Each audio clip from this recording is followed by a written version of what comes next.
All right. Welcome back to a special presentation of the Talking Shit podcast. I am Dr. Evil Genius.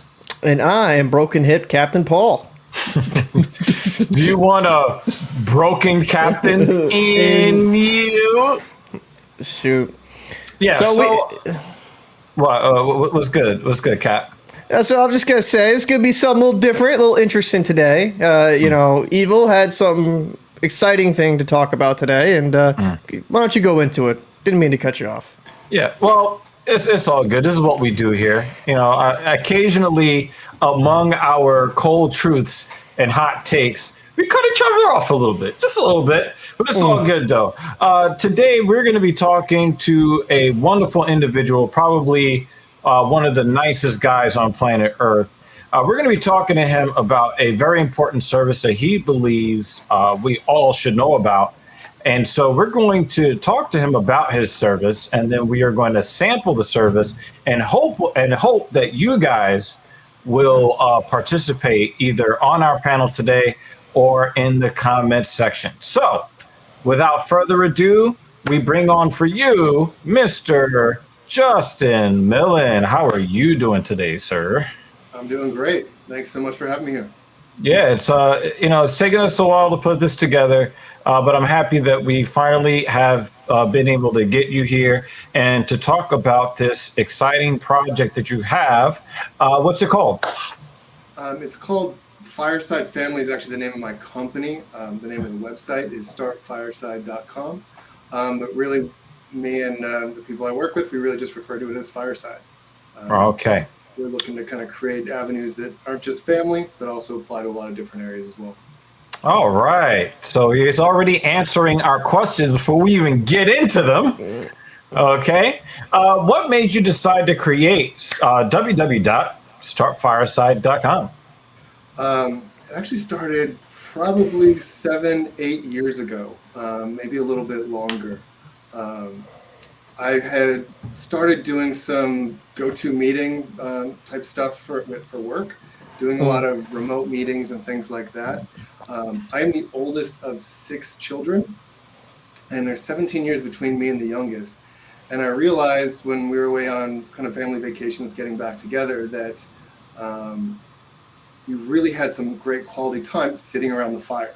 It was a time where there wasn't other distractions. It was a time where people could just kind of sit next to the fire and listen as a couple other people were having a conversation, but there was no pressure to be involved at that point. And I realized that there was a lot of disconnect between what my youngest sister and the rest of my family were doing. And I was like, I really would like to get back in touch with them. I would like to understand what's going on a day-to-day basis. I'd like to be involved consistently. And so I presented them the idea of, hey, let's get together on, I use this GoToMeeting.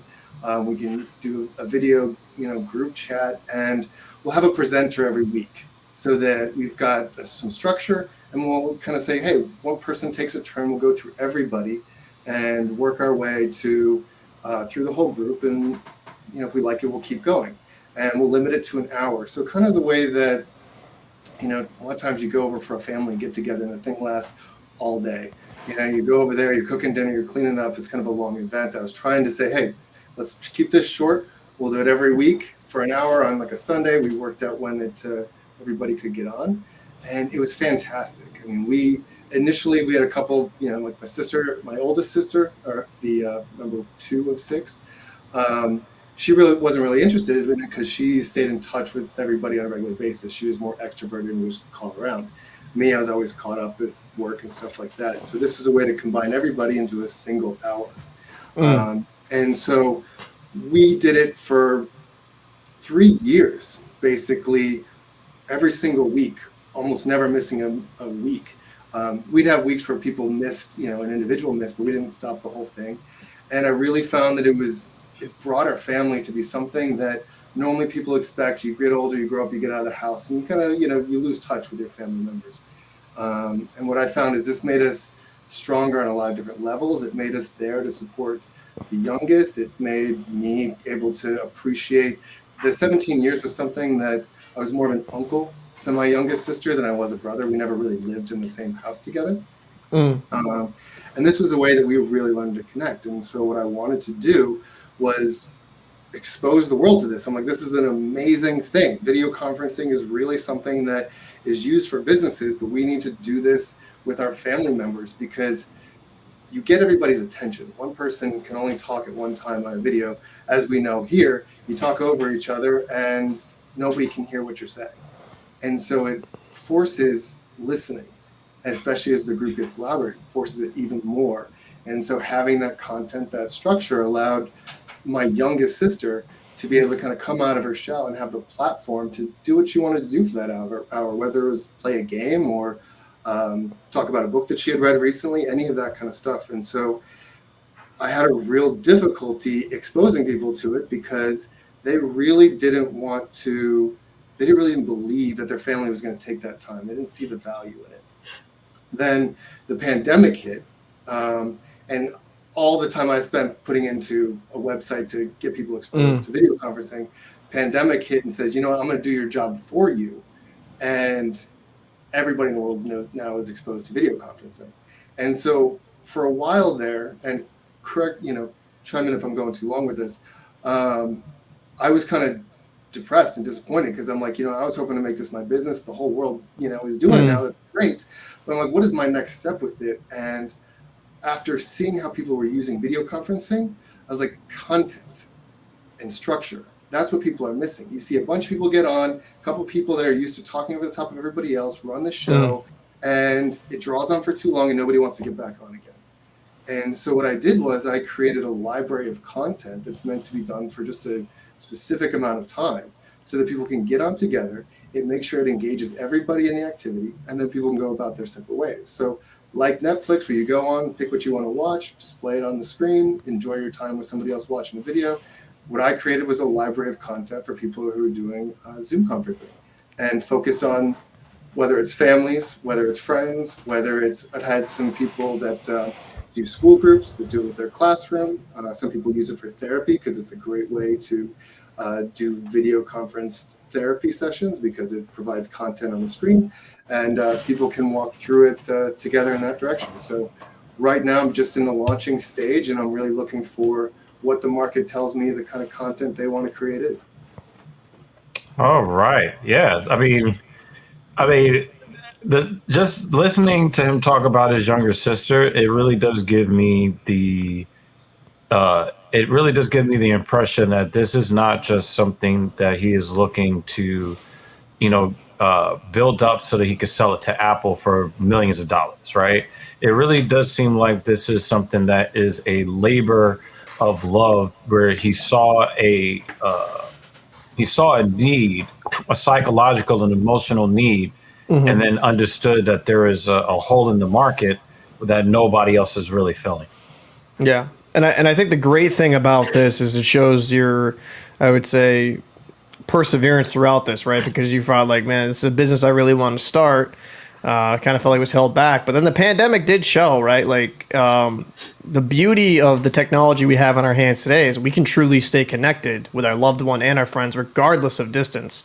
So, I think having a project like this come out where you can kind of essentially initiate more communication from people maybe hundreds and hundreds of miles away is an amazing concept. And, I'm very intrigued to see what else you have planned for this website overall, honestly. Well, actually, that is one of the things that we're going to ask Justin. Will new activities be added over time? If so, how frequently?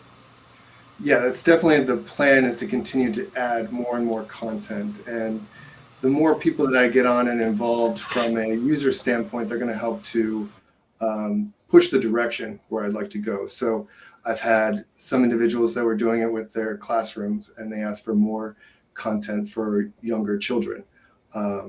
I'm currently expecting a daughter, and so my wife needs a baby shower at some point. So I'm looking to potentially do. Thank you. So I'm looking to do content like that, so somebody can, hey, we can't all get together, but I can grab this activity that's, maybe I'm just going to use it, once, for this one event, but it's part of that library. And so it's kind of a pre-packaged set. It comes with a subscription. They just join in and grab it and send out their link to everybody else, and they can do it together on the screen without having to go through a lot of the other planning and material costs of a traditional baby shower. But yes, my plan is to continuously add content, preferably. I would love to be adding something weekly, maybe every other week. At this time, I've had a lot of tumultuous things going on in my life, moving around, especially, like I said, expecting a new child. But the plan is to, yes, regularly add new activities, hopefully at least twice a month. All right. Yeah, because the thing is, if you know about how a lot of these online services, how they work, if you look at Netflix, if you look at Amazon Prime, you look at, was it HBO Max, you look at even a lot of today's video games, it's really important to make sure that you have constant streams of content to keep the subscriber interested. Another really interesting question that we have for you today is, this is based around friends and family. What are the benefits for businesses to take part in Fireside? So one of the things that businesses really struggled with that I've noticed is that once everybody started working remotely, they really lost a lot of the community aspect of what they were doing. And so this is a way for the company itself to say, hey, let's get on and do something together. And this is a great, easy way for them to grab an activity, put it on the screen, and it's controlled. It's part of them all working together to express what, it could be approvals or disapprovals on what's going on with their job, or it could be just in the same way you would with friends and family, get to know each other a little bit better. What's our struggles? What's going on in our lives that we would like to talk about? So they can pick it from a range of activities that are on there. And as more and more businesses show interest, I will more and more cater to some of those business focuses, certain book summaries and things like that. The book Getting Things Done, for example, is one that I've personally used a lot for work. The Powerful Engagement is another that it summarizes the book. It can give you the pointers that may be applicable to your work.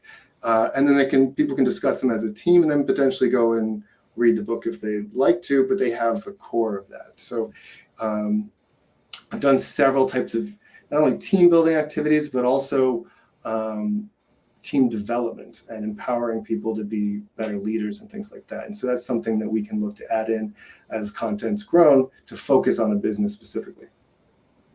Well, obviously we're a platform here where we do a lot of live stuff. We do things where we interact with our viewers. And, one of the things that I thought about is, how can we take advantage of your content? So when you think about, we do the podcast thing, sometimes we just do aimless live streams, right? Mm-hmm. Captain, you can help me out with this too, man. Like, how would you look at this and say, you know what, we could use this to make fire content for TSP, for instance? I mean, it's one of those things that you could use a broad, regardless of the activities, right? You could even use this as a way to kind of interact with our fan base, right? You know what I mean? Like people, subscribers, stuff like that.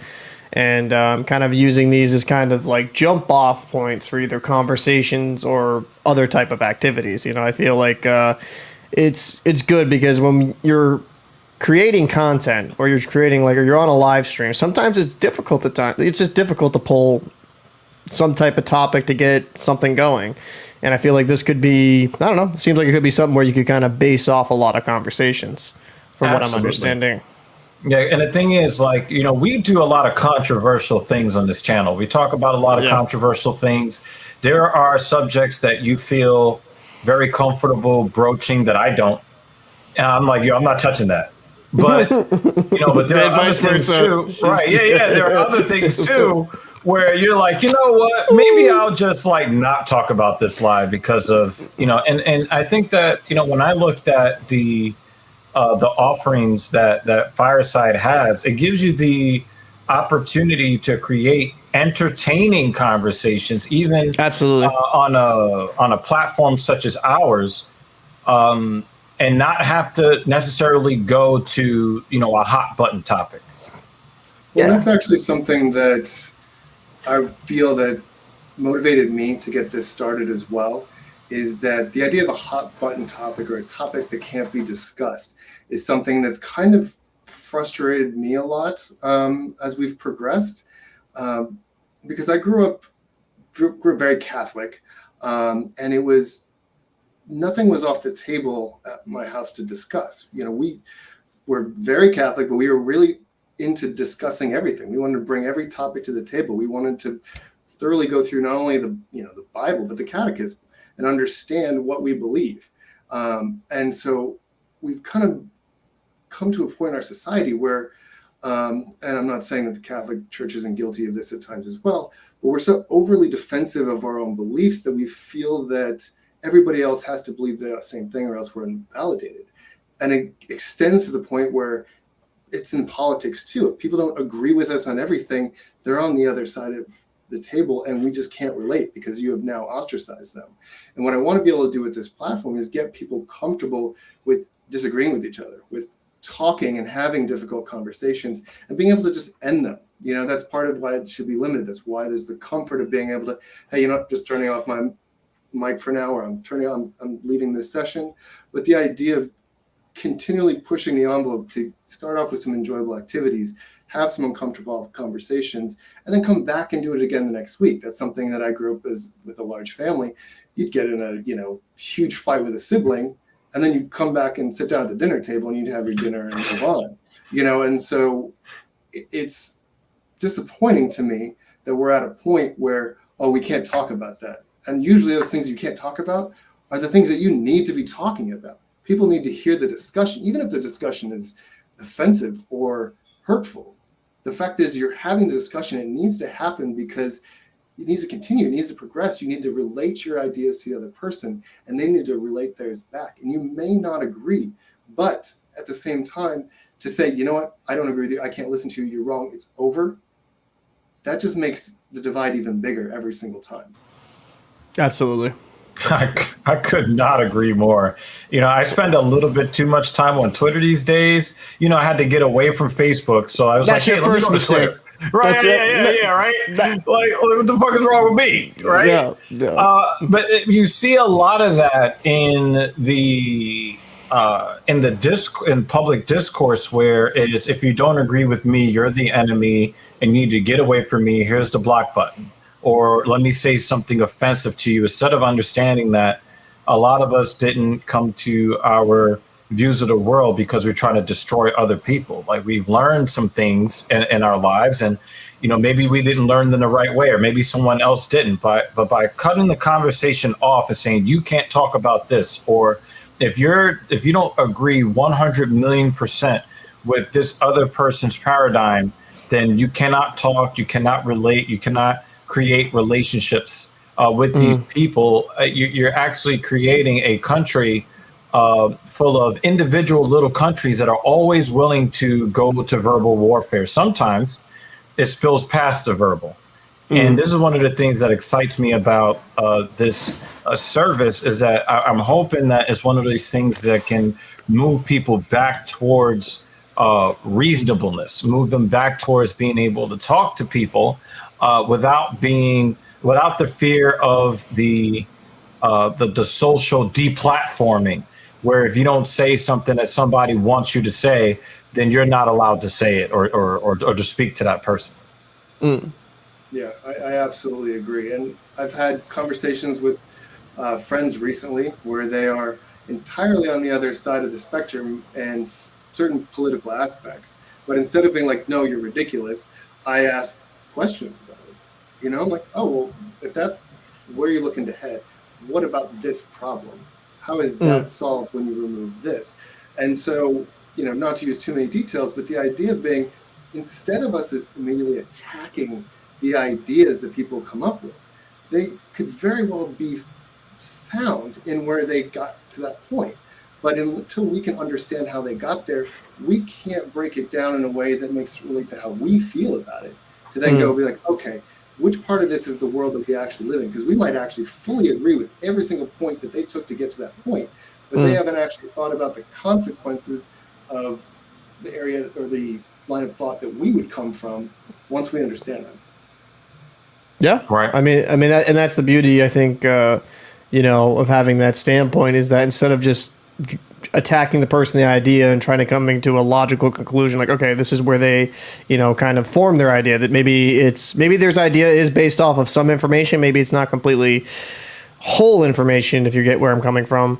But I think having just conversation overall is what this platform is based on. This is why it's kind of cool to have interviewing someone like you, who's kind of starting a platform that is based off conversation and getting people together, and having a good time together. So Yes, exactly. And I think that's where it kind of starts right now. That's where the development is right now. Is let's start off by having a good time together. We've got some stuff that's pretty simple. Like one of our more popular ones is called Pick Your Potion, and it just gives you the option of a couple different effects the potion one might have on you versus the other, and you got to choose. And then you got to kind of discuss why you would choose it. And it's really fascinating to watch people discuss their choices. It could be something as similar as solving a daily problem that they have versus giving them some superpower and like, I really just want to get rid of this problem because I'm suffering from it on a daily basis. And in doing so, you learn something about that individual. And you might not learn from general conversation. And the other thing about the video conferencing that's really nice is that you can actually watch people's faces in a non-creepy way. You can, think about it. If you're with a group of people, right? You're with a group of people and one person's talking. Everybody kind of has to be looking at what that person is talking, right? But what you sometimes you want to do, be like, are you hearing this guy? What are you thinking about this whole thing, without doing it in this sort of like, but now you can kind of look and be like, oh, okay, this person's paying attention. There's so much that's on the face communicated to each other that we kind of, you miss that entirely on, on Twitter. It's like that. You can't tell if it's sarcasm half the time. You can't tell if they were actually, sober at the time they wrote it. And in a conversation like this, you're actually able to be like, okay, I can see, he's paying attention, or I got a reaction out of him for that last concept. And that's one of those things that you don't necessarily know that I'm watching you. And I bring this up in a way of saying it's non-creepy too, in the sense of like, you can see the enjoyment in the rest of your family and just be a part of it. And your friends, you're like, everybody's having a good time, laughing, that kind of stuff. And it's just a way to sort of take in that moment in in an introverted way, in a concept, to an extent. Absolutely. 85% of all interpersonal communication is non-verbal. So it's really important for people to just kind of get that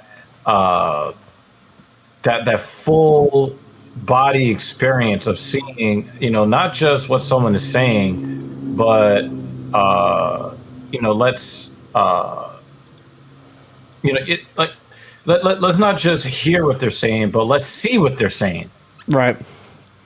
I think that is invaluable, because, like you said, a lot of context gets lost after you press send. All right. Here's another one for you. What are your long-term goals for Fireside? From a service perspective, I'd love to have a massive library of contents. I really want to be able to be the, Netflix, if you will, or Amazon Prime, on that level of just a massive amount of content. Everything from, like we were talking about with the Pick Your Potion, to holiday events, to emergency action plans for a family, just developing something along those lines that they can reach out to the family and say, hey, in the event of an emergency catastrophe, what do we have in line? Talk about financial topics as a family, really educate each other. The families that do the best, or the people that do the best about finances, are the people who talk about finances. They always say, don't talk about finances or politics, but to be honest, a lot of times that's the stuff we need to be talking about. I'd really love to see, I'd love to see 100,000 subscribers. I'd really love to see more than that. I'd love to grow this to a massive platform where I can hire teams of content creators, because I am not the best at creating content, and I will not say that I'm the best. I want to be able to empower other people who've got great content creation ideas, professionals from the leadership arena that can come in and do stuff specifically that's entertaining for businesses to do.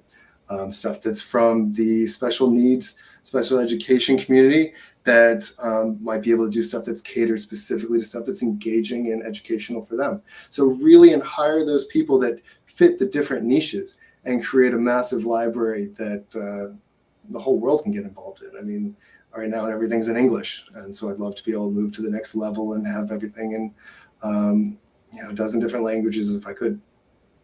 Wow, like that's ambitious as fuck. And I wanted to impact the world, to be honest. I really want, my long-term goal is that this world could get better at having discussions and can see through one-sided echo chambers. Then that is a major goal for me. That to me is a bigger success than any sort of financial success would be. Yeah, because that is a central core tenet of the Talking Shit podcast. We really got tired of the echo chamber. I mean, obviously, I'm seen as the more liberal side of the podcast, and I got tired of the liberal echo chamber. And this whole project came about because Captain Paul called me up at 1 o'clock in the morning saying, I'm tired of this conservative echo chamber. So to look at the service that you're putting together that's intended to smash down the echo chambers, it's really right in line with the core tenets of the Talking Shit podcast. Yeah, absolutely. It's one of the reasons why we started it, because we just got tired of people staying within their parties or within those views and just being like, yeah, you know what?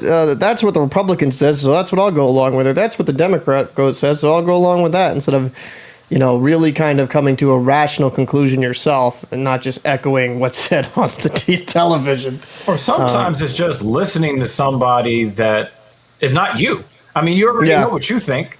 Why not listen to somebody else? Because it's not what you believe that draws you closer to other people. It's the emotional connection that you seek to make. And a lot of times it's just as simple as listening to another point of view, whether you agree with it or not. True. And finding a compromise in it all, too. A lot of people like to talk about the foundation of this country as if it was a bunch of guys, basically our age, that agreed with each other all the time. And they knew what they were doing with this whole country. And what it really was a bunch of people who really did not agree on most things, but found a way to compromise and get things done because it was the best way to make things move forward. And so what you're saying is we need to get this service up and running in Congress. Is that what you're trying to say? Yeah, listen, that would be a great benefit. I'm not going to lie. I think it should be mandatory. If I'm voting you in, you have to freaking pay for this service because I'm done with it. Well, I mean, to use it, and I think that it comes from depowering a lot of those algorithms and social media and finding there's so many people that find their value in their online communities and the number of likes that they get. One of the biggest problems that Facebook and a lot of these other social media aspects, Instagram, came up with was that we put a false sense of who we are out in front of the world to see. And so we hide our insecurities. We hide some of our beliefs behind this false facade that doesn't get us all our likes. And so we algorithm ourselves into being something that we're not in the public eye. And what we really need to do is have discussions with each other. And so then we can confide in our problems, confide in our struggles, and actually be seen. There's a lot of people out in this world that don't even have an individual that they can confide in. Their whole value is found in the internet, and when they really have some struggles, they can't bring it out there. And if they do, they could get lambasted by a bunch of horrible DMs that basically make them feel worse than they started, because they don't have somebody who knows them that they can just have a decent conversation with, because they never built the foundation in their life. It's funny that you mentioned that, because I think about why we have so many miserable people hate typing at you on Twitter and Facebook and all of these platforms. I get the sense that they are conducting themselves the way that they do on social media because they don't have people that they can confide in and can rant to sometimes when they're struggling. They're not feeling heard in their regular life, so they go somewhere else to shout anonymously. Agreed. And I think a lot of people are grown-ups in one sense, but they're children in another. You ever seen a child that doesn't have a very strict parent? The kid's bouncing off the walls to try to get attention, because that's the only way they've been able to find they get attention is by really bouncing around, throwing stuff. And the parents thinking that they're, loving the child by letting them be free and do their thing. But what they're really looking for is some structure. And we've got a lot of people who have grown up in similar environments, and they're bouncing off the wall. They're just trying to, frustrate the world, because all of a sudden that's when they're hurt. That's when they're seen. You ever seen a homeless guy who comes out in the street and is a little bit crazy, and he wants to be noticed by somebody? Because everybody else, you walk around New York, who makes contact with a homeless? Eye contact with a homeless person. If I were out there and everybody's deliberately ignoring me, at some point you're going to go a little bit crazy because you don't feel like you exist in this world. So is that why you just whip out your dick? Like, is that where that comes from? You talking about the homeless guy? Yeah.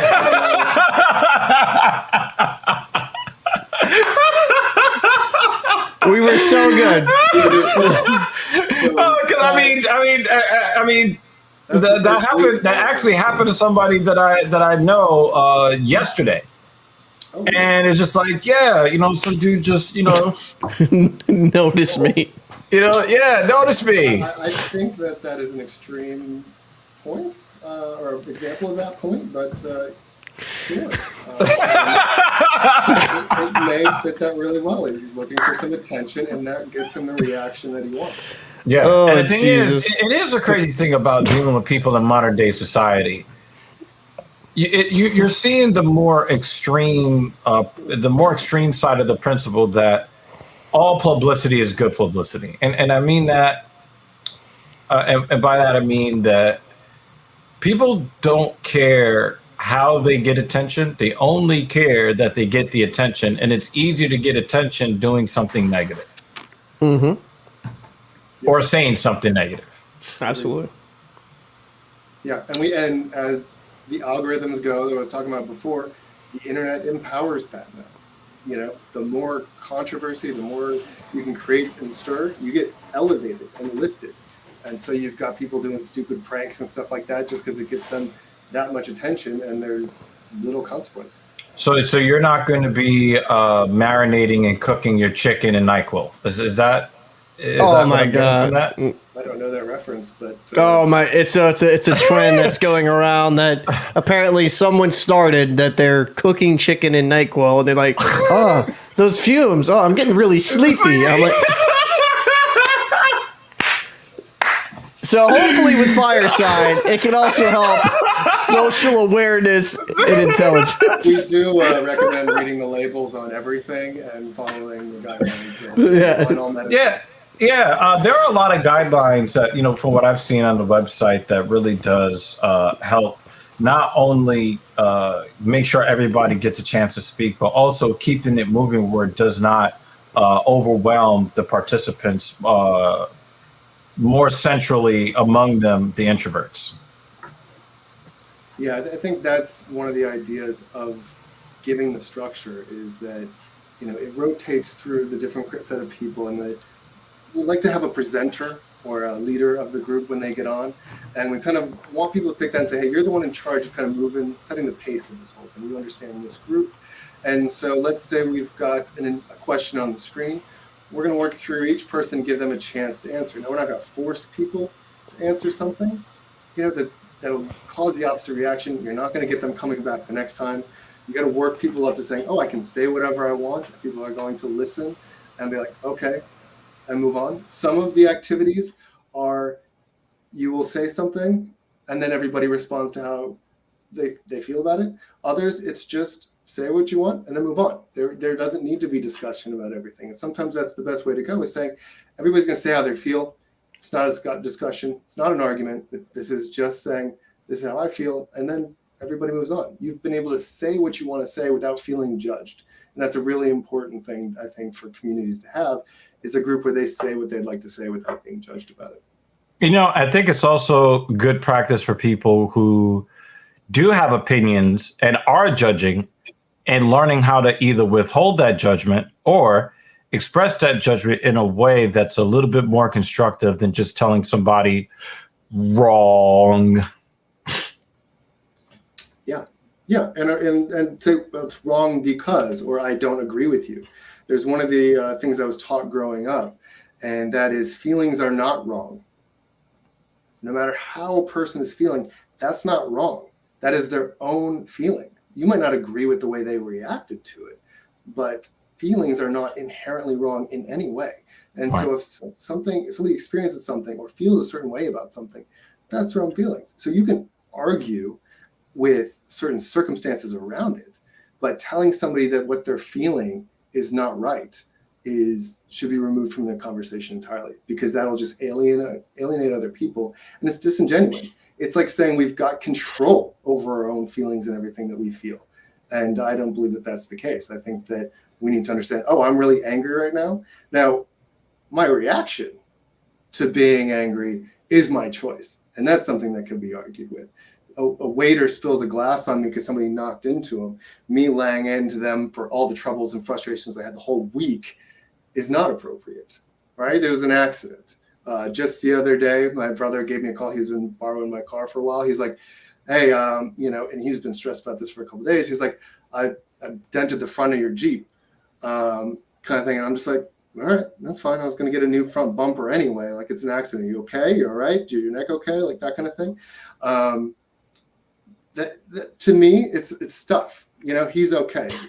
He tried to go out of his way to fix it and things like that, but he was sitting with it a lot. He was concerned about it, and to me, I could be really frustrated about, oh, it was dented, it was broken.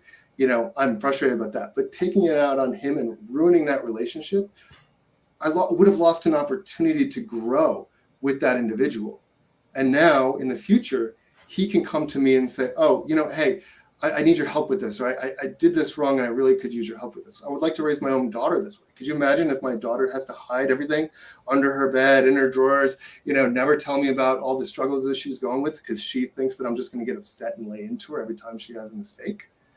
Like, no, that's meant to be brought up and discussed. And so having these types of experience on a regular basis, creating a group of people that you trust to share that with, is incredibly important for us to be able to properly react to our feelings.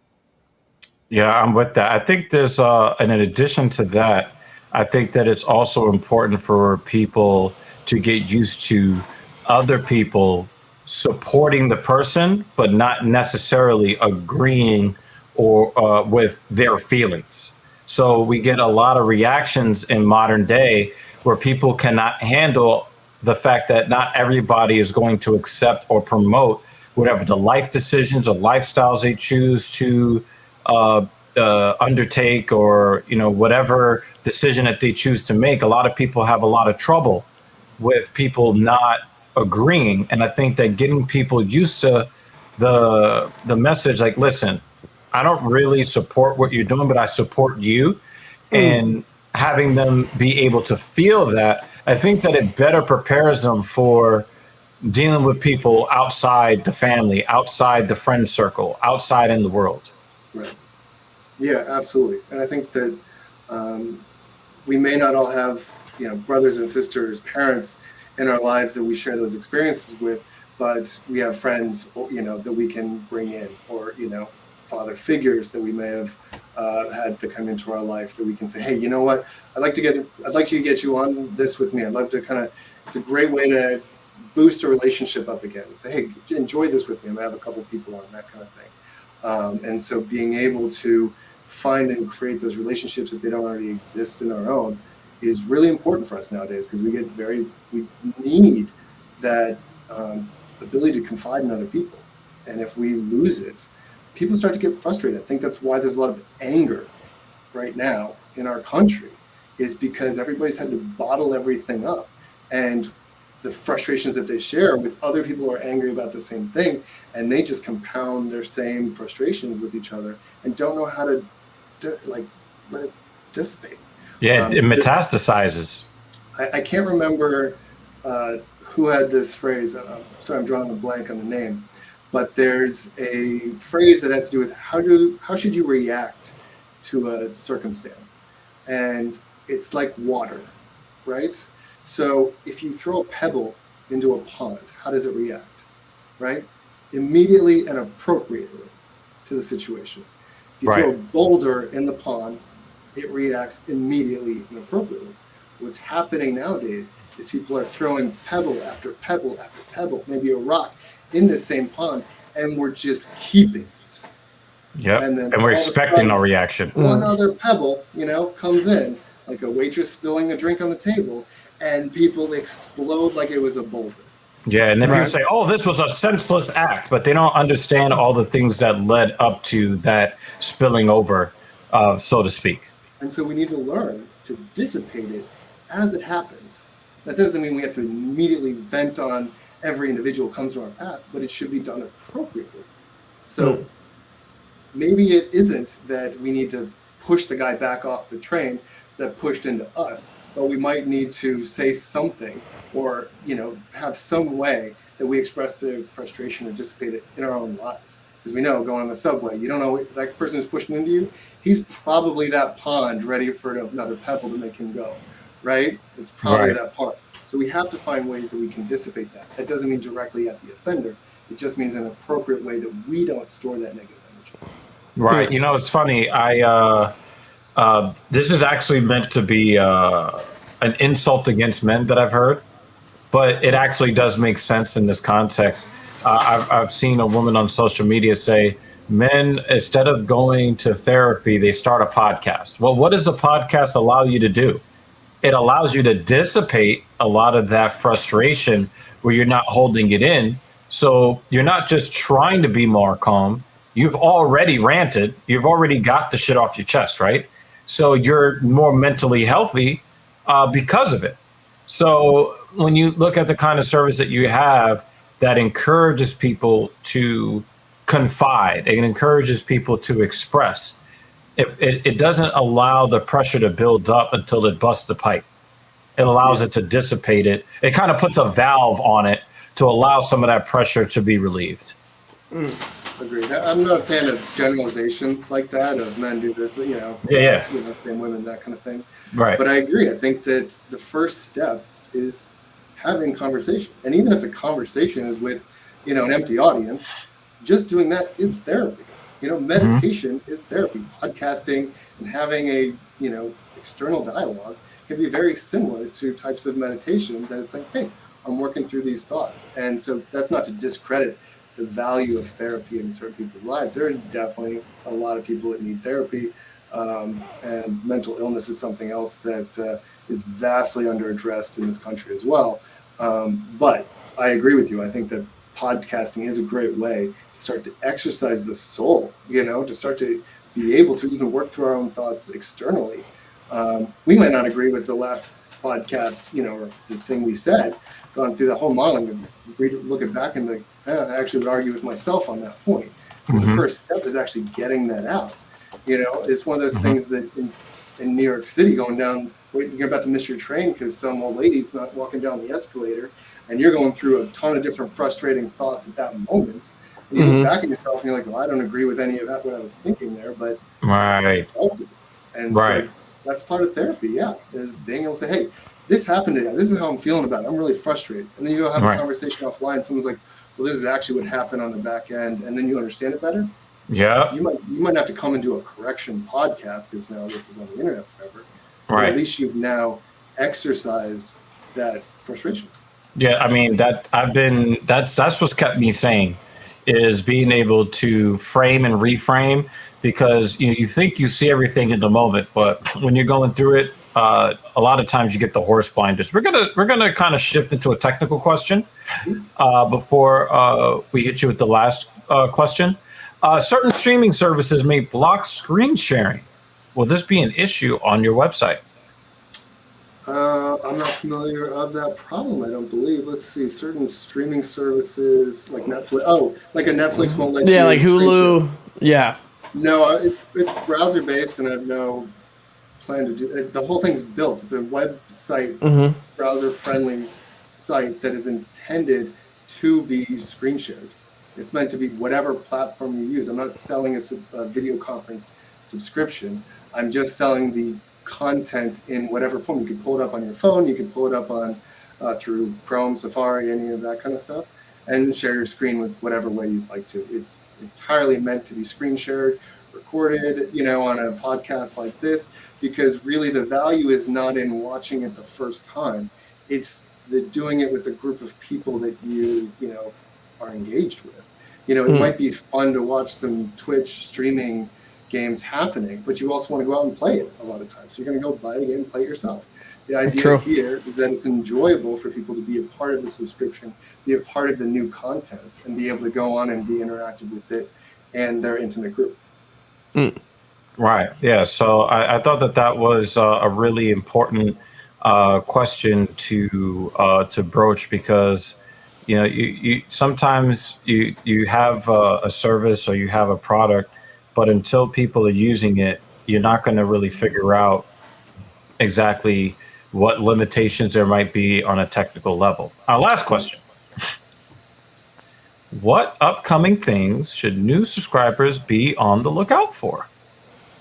That's a great question. I really think that the next thing that I'm going to be looking to push is holiday or special event related activities. I've got quite a bit on the website right now that's focused on general discussion, engagements, some games and things like that.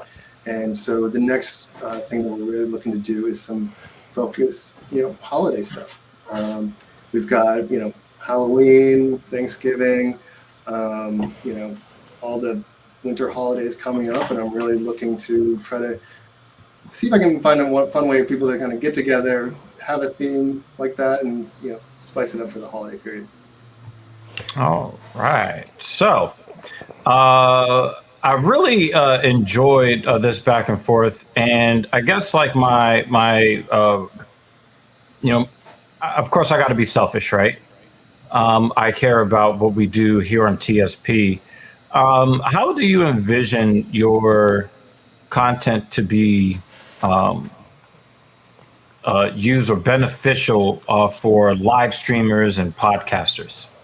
That's actually something I'm really excited that you guys are about to kind of start testing out. I think that, like you guys touched base on very early on, of the ability to kind of grab and go with your content, say, hey, you know what, I didn't have anything for us today, but we're going to do this, or something, this from the website of startfireside.com, or you're like, hey, this is going to be our Thursday night activity, is we're going to start off with 20 minutes of this before we get in. And so really maybe start the engagement a little bit with your audience a little bit more. Some of them, like I said, between the pick your potions, a lot of people would be like, you know what, I want the, potion of no traffic is the one I want, so I'm not, dealing with that. So you see the list of people engaging in your discussion from a fun, eventful, kind of like, icebreaker to an extent. And then you guys get into your heavier stuff later on. So people have kind of been able to play around with the engagement factor to get yourself started. And then you guys can get to the meat and potatoes of what you do every week. So I think there's a lot of different formats, and I'm really open to getting some feedback from that community and say, you know what, this is the kind of content we'd really like to see. We'd like, maybe some current events, or maybe it's some specifically formatted activities that work really well with a text-based audience. Yeah, because the thing is, like, and Captain Paul said it earlier, right? It's not easy all the time coming up with content, and I'm a lazy bum, so there's probably going to be some times I'm just like, listen, I don't feel like scouring the internet to find out what's going on in the world, and then to create an outline, create a narrative so I can run my fucking mouth. Sometimes I think that it would be nice to just just say, hey, we're just going to have fun with the viewers, and I think that it can give birth to other conversations that may have nothing to do with the presentation. The conversations kind of create themselves, with the seed being the presentation. Yeah, I'd love to get to at some point, the pie in the sky concept is similar to how people do watch parties, that kind of thing, or you watch some MMA or something like that. And, the people You're not that talking to actually, Captain Paul. You're not talking to Captain Paul. yeah. Oh, yeah, I'm sorry. I'm too busy making videos. Continue. No worries. How people you'd be like, hey, Fireside is launching its newest episode, built for podcasters on, Thursday nights or something like that. And so everybody who's doing a podcast or a large group of them, kind of like, group of people on Twitch that have followers, they want to see what this one individual is going to do with that one, that type of activity. And Right. so people, being able to do that and be like, oh yeah, we're going through a series of episodes, and people want to tune in to their favorite streamer and see what they do with it. Right. And the thing is, I think one of the cool things about that is that everybody who would interact with the content, they're all going to have their own way of conducting their show. They're going to have their own way of interpreting the different choices that are available to them. And I think that you're going to get a different show even on the same presentation. Exactly. And people who watch it might take and say, you know what, I'm going to go do this with my own group of people now. Yeah. So not only is it specific to you, but it's reusable in the sense of like, you're going to get a whole nother set of responses when you take this with your own group and have a whole new discussion based around these concepts. Absolutely. And like I said, I'm very excited about, what you have going on here. What are you thinking, Cap? I mean, I definitely think it's a great concept, and I think it will help, not just for podcasters getting ideas, but it will help families and friends, kind of communicate with each other and give them a means to do something, because, we live in an era where it's just the tip of our fingertips. We have all this technology, and it's kind of nice to have a way to stay in touch with loved ones and have activities to do. So it's not just like Justin has said, on a Zoom call, one person or two people talking, everyone in the background just like bobbing their head nodding, having an activity where people can be truly interactive with one another and truly get engaged. And that's something we need more of, I feel like, because in society, I feel like we've gotten a little bit more detached. I think this is kind of the beauty of this website is it really does bring people back together in that community type of feeling. Right. So I'm looking forward to it. You don't need a community based upon the things that you agree with, which is the thing that I really enjoy. We're going to be going through one of the presentations that he spoke of. Actually, we're going to actually go through the first picture portion. Justin, you're welcome to stay when we go through it, and you can interact with it. We are going to put we're going to put an invitation into our comment sections. So if anybody wants to come up and wants to join this panel, you are welcome to join the panel. But we're going to get to a couple of we have a couple of comments on YouTube. From Vex, he says, "Fucking love this dude's beard." So, that's Vex being Vex. So he's talking about me because he probably knows you too. So. Yeah. And then Captain Paul says, "It is a fire beard." Yeah. And this comes from the guy with the fire-colored beard. I was going to say, I thought that was... You know what I'm saying? Per usual, because, every time he goes to play Call of Duty Infinite Warfare, Synaptic and Titan, per usual, homeboy in the bottom looked like the dude who does the interview for the UFC fighters. No hate. I'll have to look that one up. Sorry, guys. Yeah, so you guys can, if anybody that is in the comment section has any questions about Justin's project, startfireside.com, aka Fireside Family. You could put that in the comments. Anybody that is wanting to come up and join the panel, you guys can join the panel because we are going to go through Pick Your Poison number 1, I believe. That's what we're going to do. And for those that don't want to join the panel, that's all great because you guys can participate from the comment section. When we do the Pick Your Poison, you guys can let us know from the comments, hey, this is the poison that the poison or the potion that I would pick based upon this reasoning or that reasoning. So you guys are welcome to join up. So we're going to give a couple of minutes for that. For now, what we're going to do is we are going to put the spotlight on Justin and ask him a bunch of uncomfortable questions because we're here to talk our shit. You know what I'm saying? I'm just kidding. Huh? Phase 2. Yeah, like we want to get right. We want to get right into the races you hate the most. Jesus! Right in there.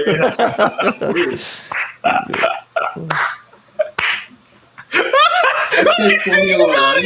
No, he's sticking on it. Actually, I've been to Daytona 500.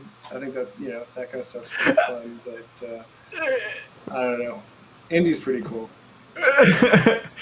Per usual says, I'm too stupid to be on the podcast. No, that's never true. That's cap. Yeah, man. Justin went there and he heard somebody down the aisle turn to somebody else. We don't like your kind around here. Don't make me get my shotgun out my truck. And the truck's got NASCAR stickers on it. It's got those truck balls on it on the back of the trailer. Oh yeah, with the bull testicles hanging off the back. Yeah, right? bro. You gotta fit, man. White trash, son. Oh my god. Oh my god. So something recently about that. Somebody was joking, saying that a lot of times those people with the balls on their truck are the ones that don't agree with trans, but they've turned their truck into a trans. It's hypocritical of them. They've gendered their vehicle. Yeah. You know what I'm saying? I don't know. Sometimes people get caught in these logical ass fallacies, We're gonna add Mrs. Evil, the most beautiful person on the podcast, the best looking one, obviously. So we got somebody else that's gonna join us. How are you doing, Mrs. Evil? Much better now because I just finished dinner. Sorry, babe. You can have dinner after. I was just testing for quality. Mrs. Evil's the GOAT. Yeah, the greatest of all time. As per usual. So how are you doing this evening? Ready for dessert now. I'll be right all over. All my feelings right now have to do with food, so I'm doing really great. Someone get Miss Evil some ice cream.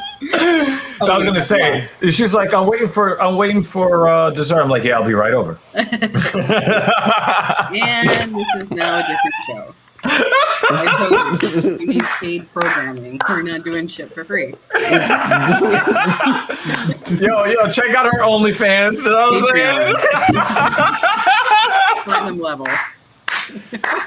this went off the rails so quick.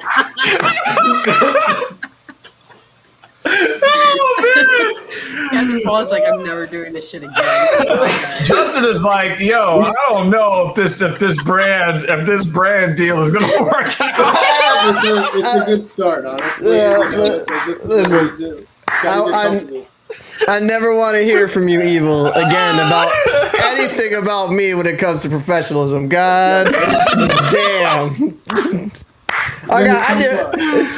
I did my best white person voice and everything for this thing, man. Look at you, just drop it. Oh, no. Really behaved. Yeah, it really man. was. You were very shit. So, I blame Justin. He brought up the wild homeless man in Manhattan. So yeah, sure. Yeah, that definitely was my fault. For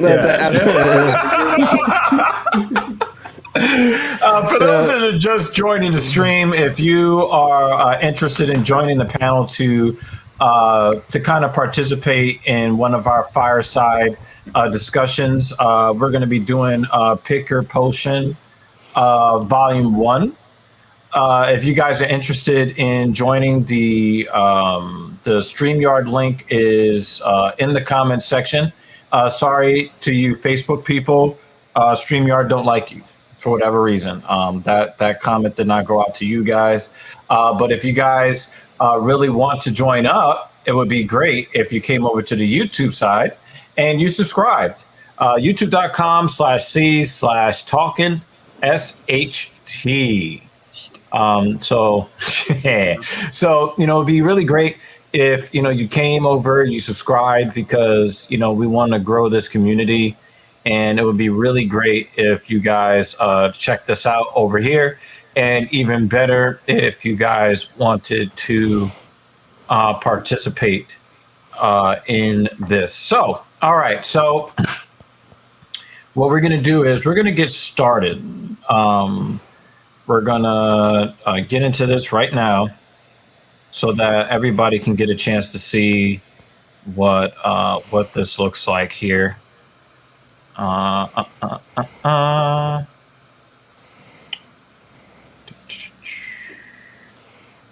Okay, so we are going to introduce to you the world reveal of the Fireside website. Let's go. Now, it would have been great if Clinks would have did his goddamn job and helped me with that fucking stream deck, because I could have put out, the air horn.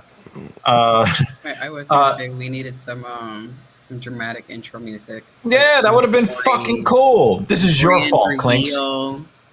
Clinks, you ruined the stream. All right? Okay. All right, so what we're going to do is I want everybody to kind of listen to a very professional voiceover guy talk about this website real These quick, days, okay? we communicate with family and friends via multiple social media outlets. Facebook, Twitter, Instagram, and somehow we're not really feeling connected.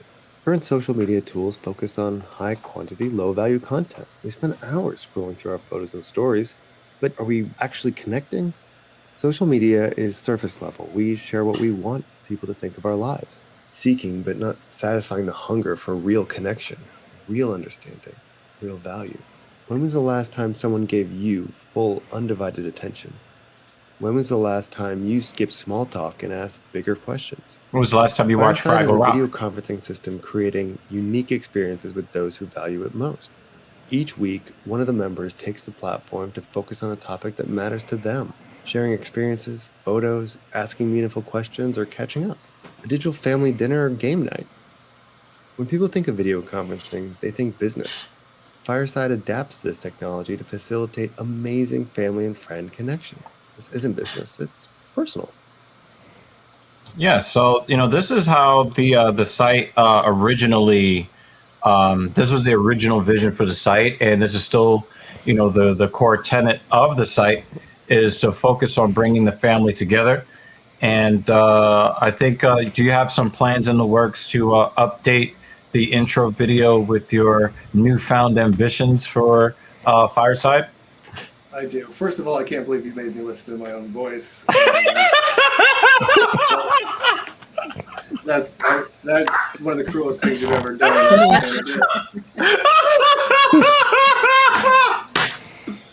Second of all, yeah, because that video is what happened right before the pandemic went wham. We're going to change your business model. So yes, I actually am going to go back, update that, especially focus on the fact that it is now focused on a content library. But it does get to the heart of what it was created for. Right. Hey, Cap, what do you think about that voiceover work? I mean, I think it was fantastic. You know what I mean? I just, there was nothing offensive about that. I think you're being far too harsh on yourself. We here build up men. We don't tear them down there, Evil. Yeah, exactly.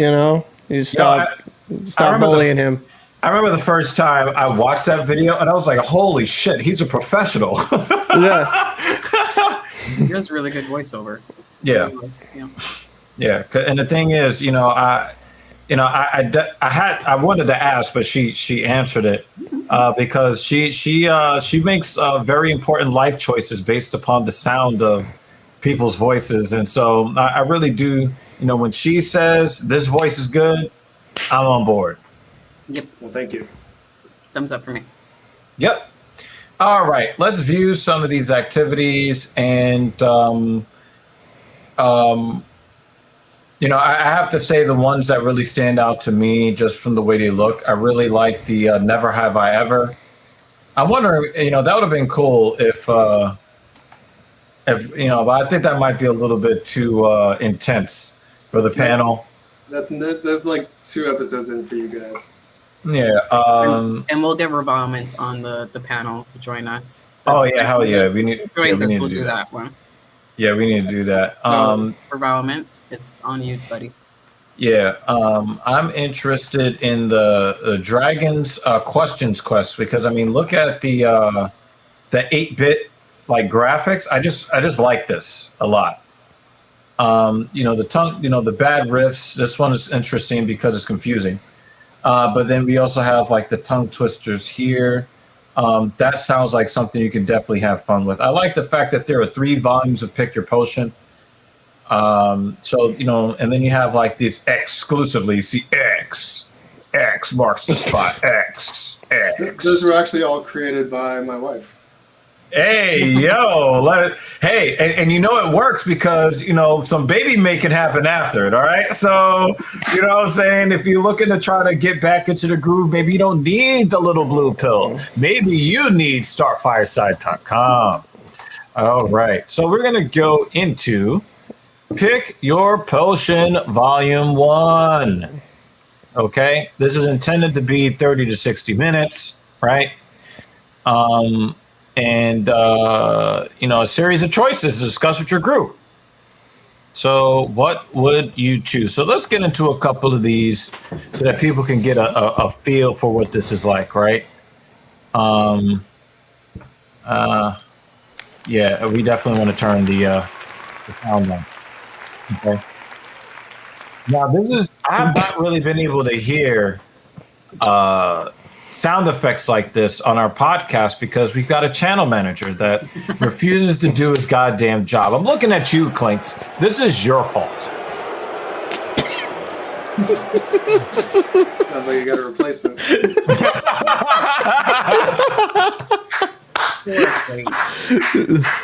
next thumbnail or editing he has to do for you, it's just going to be like photos of you with a fucked up face. But he's already done that to me. Worse. We pay him good money, and he's already done that to me. Worse. He's gonna get back. All right. You have journeyed. Wait. Would you like to do the honors, Justin? Would you like to do the honors? No, I would like to watch you experience it from your point of view. Is that right?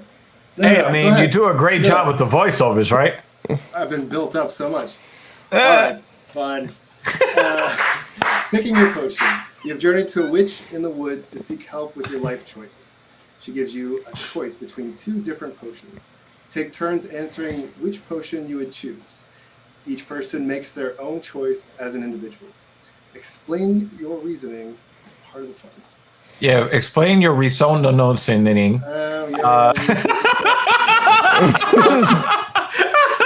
part of the startup. Oh shit! Safe space here. Now, one of the things I really like is when you run the mouse like over it, it comes into view. Now, when I first saw this, I was like, my eyes, and then you look at like, oh, that's cool. That's a little. Look at that. Okay. Okay. Pick a leader to ensure enhanced experiences and to keep the group focused on the topic. Listen first, think second, then speak. Be kind to each other and refrain from judgments and ridicule. That's gonna be not happening here. We suggest keeping the session to 60 minutes or less. Be sure to allow time for each member to participate. Now, one of the things I find that is super important, think second. Why is this important? Because people tend to think while other people are talking instead of fucking listening. So they've already crafted a narrative on what they think the person is going to say as they're saying it, and they're not allowing people to finish while they're already formulating their thoughts. And now they're only responding to the first 2 or 3 words that the person said instead of responding to the entire thought that the person is trying to express. So this is really a lesson in respect. Actually listen. Then, you can kind of chew it down to the bone. And then you can respond. All right. And we have chosen Dr. Evil as the leader. Because that's what the fuck I said. Wait a minute. Hold on. I was happy to pass it off to you, but I don't know now. But I don't want the responsibility. Especially, we're not in the state of Minnesota. But if we were, the union would mandate that the black person take precedence over the white person. All right, leader. All right, and you guys in the comments, please participate. It'll be great. We'll put your choices up on the screen. Okay, pick your potion. Never have to charge your phone or tablet, or every device you operate will always have perfect signal. All right, so let's start with Mrs. Evil. Let's do it. So we've done this one before, and I remember the first time we did it, I think I chose never have to charge your phone. But now that you're reading it again, my first thought was my device will operate with perfect signal. So I'm going to go with that this time. Okay. Perfect signal. Okay, you kind of remove the fourth wall a little bit. Oh, my bad. We can edit that part out. You are not supposed to know you've done this already. After. Like I said, never being invited to another panel again. Do it over and over again. Especially, sometimes you come back, you're like, hey, somebody was more convincing than me the last time, so I'm changing my answer. Well, why would you go with the potion of connection? It was my gut reaction this time. Where the first time I was thinking, I just like to have a phone that has a really long charge due to activities that I like to do.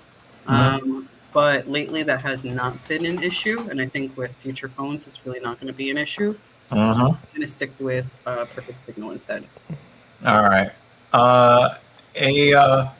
Xenon321 says he likes the potion of power. Definitely put in the comments why you chose this. Rolling Diary, new YouTube channel that is up with a very nice first YouTube video. So definitely search Rolling Diary on YouTube if you have not done so already, and give Rolling Diary a subscription. Very, very nice production they got going on over there. Rolling Diary chooses the signal. So, guys, also let us know why you made the choices that you made. Justin. So I picked this question because it actually is I'm split on this one. One of the reasons that it's conflicting to me is sometimes not having a signal is excellent because nobody can actually get a hold of you, but the same thing works for the dead tablet. But at one point I was on really long flights to Australia, and it was one of my favorite time periods because I had no connection. I could do whatever I wanted. No work was going to follow me. But I think at this point the potion of power is more important to me. I've had dead phones, dead headphones, and all that kind of stuff. I guess I didn't say headphones in this one. Interrupt my ability to do the activities that I've been planning on. So potion of power for me. Yeah, I seem to remember that happening to you pretty recently. Yep. Yeah. Captain Paul. I mean, this is like no question, especially in my line of work. I want a potion of connection because I get no connection as it is. You know, it doesn't matter if it's powered. I got an outlet for that. I'm not going to just, like, no bars do me nothing. And if I don't want to talk to people, I throw it over the side. So that's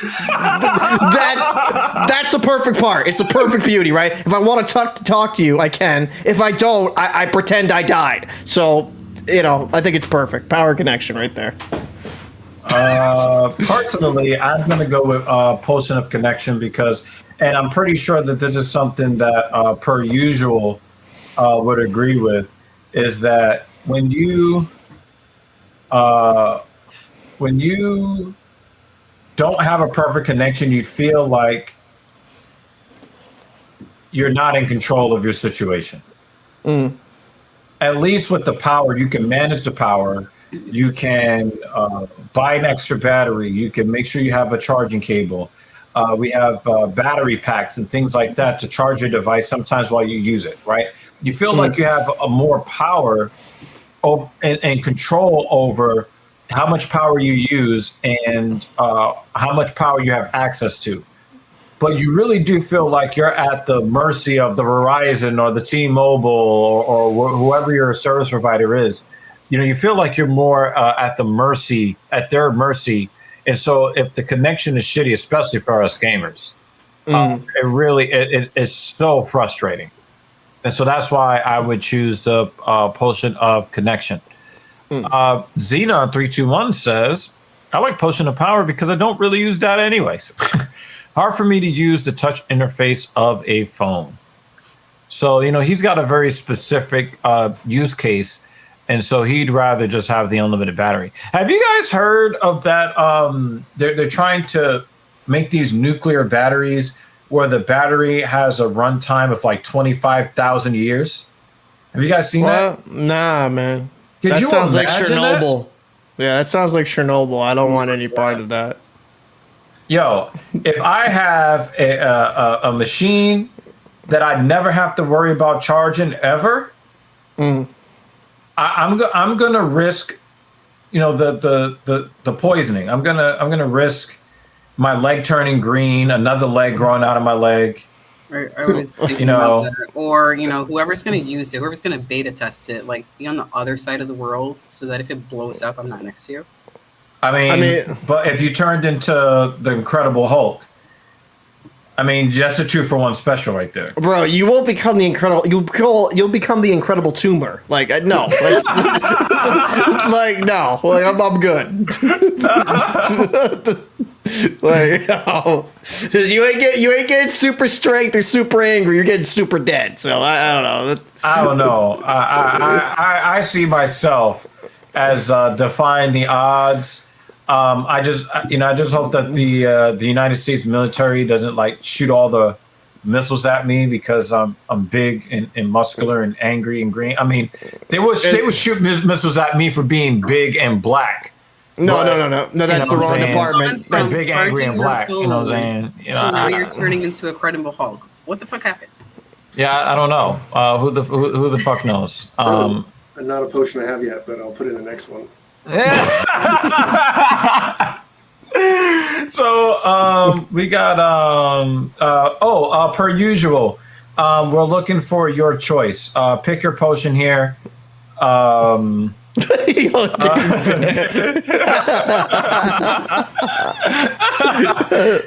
man, you know, when Mrs. Evil got the laser eye surgery, I was just like, listen, the only thing I want to know is, did you get superpowers? Because if it's not about the superpowers, I don't give a fuck. All right, that wasn't part of the package. My insurance didn't cover it. Sorry. You know, see, that's another thing we need to talk about. We need to talk about this fucking stupid ass health system that doesn't allow you to just get superpowers with your surgeries. Okay, so instead, this is some you're bullshit. just gonna do the radiation route and turn into the Incredible Hulk or the Incredible Tumor Hulk. The Incredible Tumor. Yeah. Well, I think, like, doesn't DC have like a tumor-looking motherfucker? I don't know. That didn't look cool. You're gonna grow a head out of your shoulder that just completely disagrees with everything you say. That's So, also, in all likelihood, you would probably end up looking like that motherfucker from the Goonies, right? So yeah, everybody in the comments section, we're looking for your choices before we move on. So that would be Revilement, aka per usual, David Banner. Tell us, what would you pick? Would you rather never have to charge your cell phone or tablet, the infinite power, or always have a perfect 5-bar signal? Also, for you guys and gals that like that alone time, do you really want your signal interrupted? This sounds like a Patreon conversation. Let's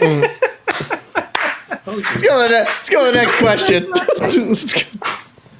It's already off the rails. Let's go to the next question. Where's the next button? I don't want to. I want to give everybody in the comments because right now it's looking like most of us chose the potion of connection. You got one. From per usual, he said, "Yo, he needs the 5 bars, man." All right, so we're gonna go on with the potion of connection. Ooh, nice sound thing there. He said, "You wild son." Potion of the future. You know everything that will happen everywhere in the future, but you can't change it. Or potion of the past. You know all things that have happened in the past as they actually happen. So we're going to start with Justin. Okay. So before we go there, let's go with David. I don't ever want to charge it. Sometimes you don't want motherfuckers to reach you. I don't want perfect signal. Okay, so I just gotta say, guys, you can always pretend to have a shitty signal. I mean, yeah. I mean, I can't. Like it's perfect. I mean, I heard revilement on PlayStation chat today. Just pretend that happened. Yeah. I don't know. All right, so everybody in the comments, try to listen to what he's saying, but also give us your thoughts and your choices here. Justin, future or Days of Future Past? Which one are you going for? As much as I would like to know, kind of like all the technologies that would come across, the fact that we can't change it, I think there's a lot more that is to be learned from the things that has happened in the past. And so also there's so much about hypothetical history that, the interpretation is by the teller of that history. And so I'd like to know exactly kind of how things happened as opposed to just the story that we're told. Yeah. Yo, this dude is wise. Wiser than a motherfucker. Damn, son. Damn. What you got, Cap? I mean, if I can't change anything, right? I'd rather kind of just go. I'd probably go with Potion of the Past. Just go. You can get complete truth and honesty of what has actually happened in the past. That'd be kind of cool. So we don't, because those that don't learn from the past are doomed to repeat it. Right. So, I mean, if I'm like, for example, if I'm going to be going down the road one day and I get into like a car accident or something, I don't want to know. Like if I would be a paraplegic, like let me live in peace the day before, walking down the street, not worried, well, today I'm going to drive this car and like flip it over. So, I don't know. I'm going to go Potion of the Past. Yeah. I'm going to go. So wait. So what you're saying is, you don't trust Fox News to be fair and balanced. Is that what we're getting at? I mean, I don't trust CNN, Fox News, or any of them to be balanced. Let's be honest here. Let's just be honest, man. It's a sad day. It's a sad day. I'm having too many. All right, I'm gonna go with Potion of the Past because the fact that you can't change the future. You don't like that feeling of helplessness, right? Like if you've ever asked somebody, if you could, even if you could know or choose the day of your death, would you? Almost nobody would want to answer the question one way or the other, right? No. Because that's something that really makes people intensely uncomfortable. I'm definitely one of those people. But I do know that there's a whole lot that you can do with the potion of the past to make your future better. So I think that you could actually do more to change your future by knowing everything that happened in the past rather than just knowing what the future is and really not having the power to change it. And a lot of times, especially when you see a lot of these fantasy and science fiction stories about these types of things, even the people that know the future, they don't really know how to change it, right? Because you're still thinking with that mindset from the past. So even if the potion of the future did not come with the caveat of not being able to change it, our patterns and our behavioral patterns are going to be more likely to come with that side effect anyway. So I'm going to go with potion of the past. Mrs. Evil. Future. And why would you want the potion of the I future? want to know the future. Because I feel like, at least based on what has happened recently, that I've had to rely on others for critical information and learn things too late that I feel like, had I learned before, I could have made better decisions. I wish I would have known ahead of time. So for personal reasons, I'm going to say future, because I just, like, if you're going to take too long to tell me, I just want to fucking know. Just Well, this does come with the caveat that you can't change it. I know, but I feel like at the moment I'm going crazy attempting to find information or find the person who can give me the information that I need. I also don't know all the questions that I need to ask Right. to obtain that information. But So today, I feel like I want to know the future. If you ask me that question next month, I might say the past. right. But just, I think this reaction is more of an emotional reaction for me than logical. Well, let me pose this option to you, right? Let me pose this to you, right? I can't help myself. Whatever you didn't find out early enough, right? Somebody found out about it in the past at some point, right? If you knew everything that ever happened in the past, is it possible that you'd have gotten all of that information and been able to act on it already? Because you would not have been the first person to have that problem. Possibly. See, but you're thinking logically. And I know where my brain is today. Right. 27 p.m. And I'm not thinking with my most logical part of the brain at the moment. I I'm get logically you. enough to form that sentence, but I currently would like the future.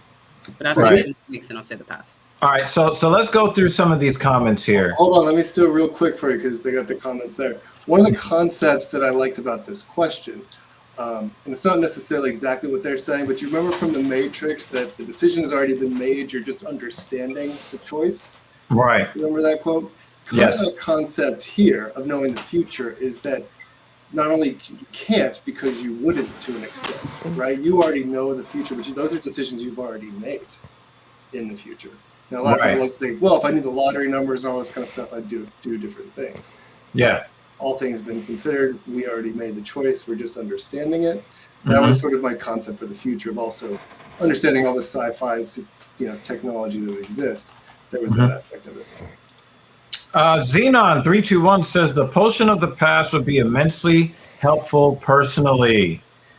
As per usual, past, why would I care about the future if it can't be changed? And the thing is, I think that, this is really interesting because we have this in this intrinsic need to feel like we have agency, whether we actually do or not.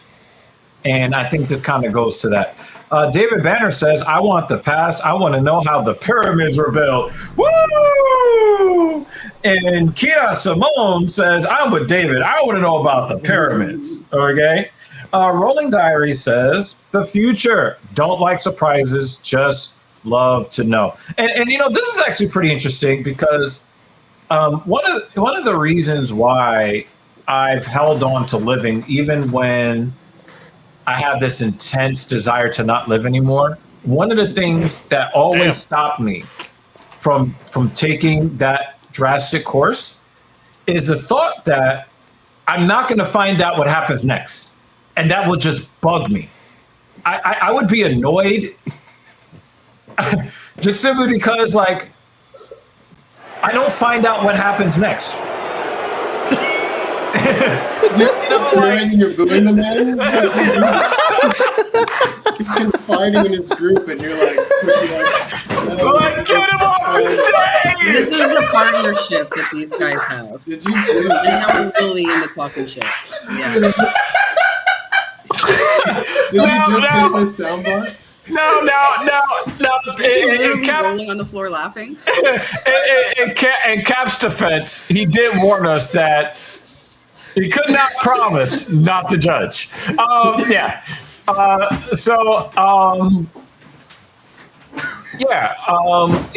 think that, I've always had that, I've always had the problem of having that eat at me. Like, especially like, let's say like John Wick 7 and I died after John Wick 5, right?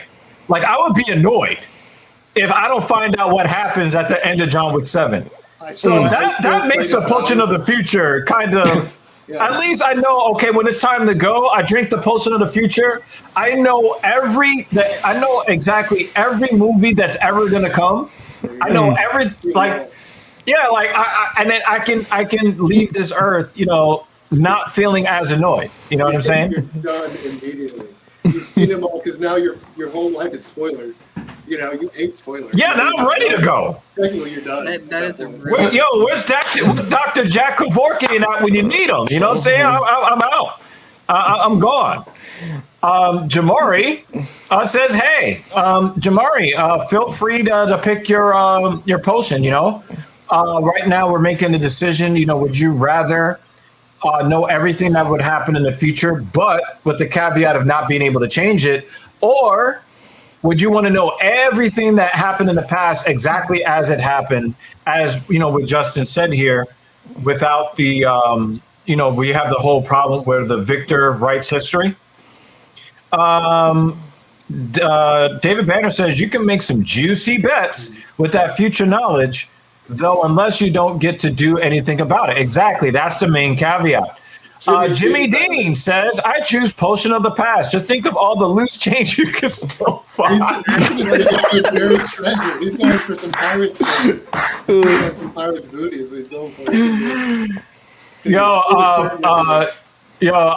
Per usual, is playing Infinite Warfare right now, and his signal sucks. So he really wants that potion of connection. So he's going to need you to make that. He's going to need you to make that in real life, Justin. Please do so. I think that most of us took Potion of the Past, so we're going to go with that. All right, moving on. Pick your potion. Your favorite clothes are always clean and folded, or you have a new and different outfit every day forever. We're going to start with Captain Paul. I'll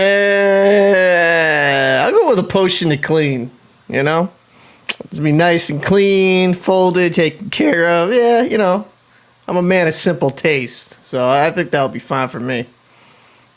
Very simplistic individual. Really no deeper meaning to it. I just have a favorite shirt, and it'd be nice if it was always clean. Yeah, unfortunately, this is going to sound like an echo chamber because I am right there with Captain Paul. If everybody knows almost every live stream, what am I rocking? Weed. The weed and camera. Okay, right. I have like between my hoodies and t-shirts, I have like between 80 and 90. Right. I know what I like. I don't need to wear something new and different. But if my clothes always felt new and different because they were always clean with no wrinkles, right? Because I'm assuming, and you can correct us if we're wrong, Justin, that not just folded, but in my case, hung up, no wrinkles, ready to wear, looking good, feeling fresh and spiffy. I'm thinking, I gotta go with the potion of clean. I got to do it, man. So I won't correct you on these things because while creating them, I wanted them to be open-ended enough that the questions about them create the dialogue we want to hear. Right. Like Jimmy and Dean over here saying that, is it set in stone? Can it change? If in this discussion with people, you can say, I would take this if this is the case. Well, let's assume they're always folded, so I can never get into them because you can't unfold, get in a close and unfold. There's a lot of crazy stuff out there that you can put these questions differently. Dude, I'll just let my nuts hang. There was no hesitation. Yeah, bro. Just let it hang, bro. That's an excuse, dude. Accept nudity. Oh man. Oh man. Oh man. This is why I love doing what I do. This is evil. So I was also going to join the bandwagon of clean and folded, but now, thank you, Justin and Captain Paul, that it can't be unfolded. Possibly that some dude's nutsack is like hanging out because he can't unfold his clothes and he doesn't want to like put something there, or at least a towel. We're gonna go with new and different outfit every day. And you're both to blame. Not that it's changed my mind.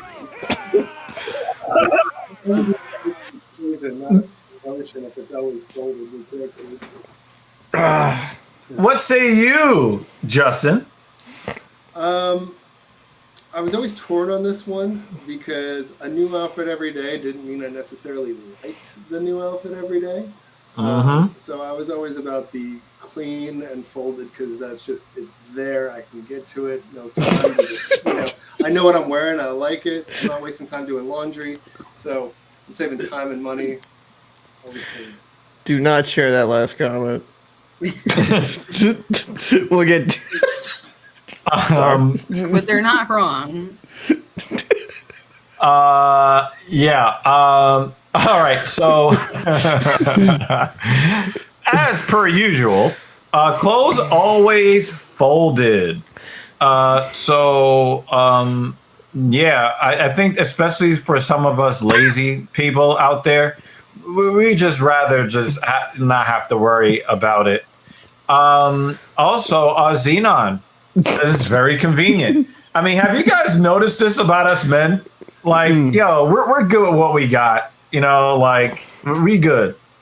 David Banner says you have at least 50 Coheed and Cambria shirts, because, and it's over 80, David. It's over 80. Jimmy D says, of course, Dr. Evil hangs his shirts. Yo. And then Xenon follows it up. Yeah. Always being folded is actually bad. Yeah, you don't want those creases in your shirt. It looks like you had somebody else get you dressed. Rolling Diary says variety because I am a clean type of person. Rolling Diary is like, I ain't lazy. I'm washing my own shit. Yeah. Xenon says, though the potion of clean is more neutral, one day you could wake up in a Nazi uniform with the potion of variety. Oh, shit. That's the one comment I didn't want you to say. Yo! But he's technically correct, though. That is a valid answer. Yeah, it is, though. It is, though. I'm dead. I'm so dead. Russian roulette. Jimmy T said, imagine choosing the option of variety and showing up to work meeting dressed in that shitty Liberty Mutual costume. As Liberty Liberty, yeah. You could. Akita Simone said, am I the only one who would love a different outfit for every occasion? No, because the ladies agree with you. None of the guys do. We chose David Bennett is like, nah, favorite stuff is the way to go. I mean, that's just how we guys are, man. I mean, that's just, look at this flannel looking motherfucker down there. Like, look at him. I will say for you, Dr. Evil. Flannel's a fabric. You have so many Coheed shirts. It's as if you have a new outfit every day. So you're kind of, on the other side as well. That's a. You know, she said what she said. All right. So the ladies are like near unanimous. Unfortunately, like it's a man's world. No, actually, you guys just got like outbid on this one. We're gonna go with the potion of clean. All right. Potion of parking. You always find a spot available closer to your destination, or you never get stuck in traffic, although lights and stop signs still function as usual. I'm going to start first. Okay. Potion of parking. Because if I was able to get a parking spot at my destination, no matter what, I would not care about the traffic whatsoever. I can always change what time I leave the house or leave wherever I'm going. But to know that I'm guaranteed a parking spot would not only calm my nerves, but it would save me over $1,000 a month plus, because why would I ever need to put my car in the garage if I'm guaranteed a parking spot anywhere I go? That would just be, dude, I wish this was real. Mrs. Evil, what say you? Traffic. The traffic in our neighborhood has been, I would love parking, and most of the time, if I have to drive, which I prefer not to drive, I'll just have Dr. Evil drive me. But if I have to drive and there is no parking, I will probably find an excuse as to why I can't drive. However, the traffic was just like, it was really, really bad in our neighborhood. I think we live close to Midtown, and there's some government shit was happening, and all the streets were like blocked off. You couldn't go anywhere. I walked to work. That's crazy. Justin, what say you? I can't stand traffic. I can't. I actually moved up to New York City initially, and one of the major reasons for it was not having to sit in traffic. I spent 45 minutes in traffic every morning on the way to and from high school. Oof. That was no fun. Was that because you refused to get up in the morning? No, that was just because everybody was going the same direction. I mean, if everybody's on the road at 7 o'clock, you got to be on the road at 6:30. Then you're sitting and doing nothing at your destination for an extra hour. Yeah, but now you're sitting there doing nothing in traffic. But less. In order to avoid the traffic, you'd have to go like an hour earlier to save yourself 45 minutes or save yourself 20 minutes. You know what I mean? Like, didn't necessarily work out. But the reason also is that, you can walk a little bit, get some exercise, park a little further away. Oh, okay.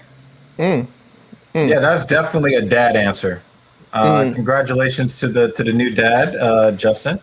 Yeah, I'm the one who parks in like the far side of the parking lot because I'm like, I'm not going to do this, laps to just try to find the closest one. Oh, when I go to the ballpark, I park as far away from the venue. I park near the exit so I don't get stuck trying to get out of the parking lot for 90 minutes. That happened to me. My first ball game of the season this year, I got stuck in the parking lot trying to get out for 90 minutes. So now I leave a half inning before the game ends. I run to the far side of the parking lot so I can get in the car and then exit the parking lot, and I'm done in about 45 seconds. Even if it's a close ball game? It depends. Like let's say like base is low to bottom of the ninth. You're like, I gotta leave. See you later. Nah, because if I was gonna leave, I would leave before the top of the ninth, or right after the bottom of the eighth. All right. So let's play into your scenario. Tied ball game, 4-4. You're Mets power. 2 through 4 hitters coming up, bottom of the ninth. Do you leave in the mid-inning, or are you an actual fan? You stay through the traffic and you watch your team. There's only one correct answer here. If not, get out. Captain Paul, the sound effect that you're missing is roast. You need the sound of somebody being roasted. Where is that sound? I mean, like Boom, roasted. this is what Evil's afraid of right here. Like it's just, oh, but this ain't gonna play, is it? Oh, I'm sad. Oh, it's not as good as I thought it would be, but yeah. But yeah, so on my phone, I have the app that allows me to watch the ball game anywhere in the world. So Oh, typical millennial. So the temptation to bounce at the right before the bottom of the ninth starts and then turn on the game on my phone as I'm walking out and taking peeks over my shoulder. Oh man. You drive hard. That's a hard one, man. But think about That's a this, hard man. If you had grabbed the potion of traffic, you wouldn't have to worry about it leaving the ball game. You could stay as long as you want and zip. Yeah, right but then I home. would not have made it to the game until the 5th inning because I couldn't find fucking parking. No, but like you park towards the back anyways. Like it doesn't matter. Yeah. Yeah, but I'm not guaranteed to find a spot closest to my destination.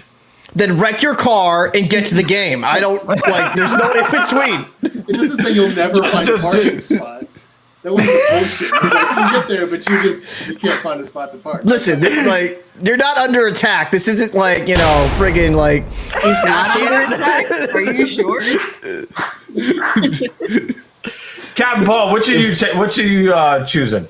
I mean, this is obvious, man. I'm choosing the potion of traffic because, like, fuck that. I'll walk. If I need to like go and do something, like if I gotta park a mile away, whatever, I need to walk anyways. Just not on this broken hip. I'll bring a wheelchair if I need to, but I'll stroll my way down the highway. But yeah, I think traffic's the best way because it's like no traffic, just able to drive. Because that's the worst thing. That's why I would never move to New York City, man. Your traffic in New York City legitimately makes me debate to chomp on a cyanide pill while I'm going through it. Like it's just bumper to bumper. I don't get it. It's like I don't understand how people live in New York City. It's like Jesus. Like and some of the most mind blowing drive. I forget what road it is, but it's constantly when I'm coming from out of Connecticut into New York, I always see cars flipped over and it amazes me. I'm like, how are people this stupid to do things repetitively? But so yeah, I'm gonna do potion of traffic, no people on the road, able to enjoy a nice car ride. Is that What's that? The FDR drive? Yeah. I think, yeah. And then also on the Hutchinson, where like you have 18 Hutchinson like Parkway, that's upstate. Yeah. Well, is that no? That's not upstate. That's not New York City. No. Well, Yeah, the Hutch is I think like Westchester County or Rockland or some shit like that. I don't know. New York, it's all a shithole to me. So. Oh my god. Yeah. You know how Trump said shithole countries. That's a shithole state. So there you go. Well, I mean, I gotta say, this was probably the harder choice to make because a lot of the times I like being able, like, when you have the work schedule that I do, and you're working with a client at 7:00 in the morning, you're drinking the potion of traffic because even here in New York City, before 7 a.m., you're getting to any place you want to. On demand, just like this, you're there, right? So I love the feeling of not getting stuck in traffic. But for me, the greatest act, I'm a person, especially since I drive luxury cars, I'm cool sitting in traffic because because I have all the luxury in the world and I'm better than you. I get it, Evil. You're just better than us. I'm not uncomfortable in my car. Oh yeah, okay. Because the nameplate on your car is not gonna like help you in traffic any. But sitting in a comfortable seat with a good sound system and you don't hear the shit going on outside your car, thumbs up. But yeah, this was probably the more difficult one. But I just hate not getting parking. I just hate it.